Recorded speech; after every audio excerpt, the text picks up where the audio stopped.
Hey everybody, what is going on? I hope you guys are all doing well, and welcome to another tutorial video. In this video, I'll be explaining to you guys how you can access WHM from cPanel, so let's get right into it. Now, WHM is the web hosting manager, and you can use it very easily.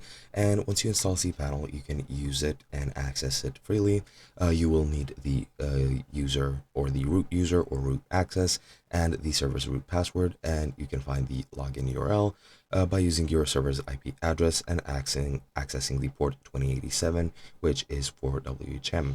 Then you can also access individual cPanel accounts by using the port 2083. You can access the cPanel in general by 2082, and 2086 works for cPanel as far as I know as well.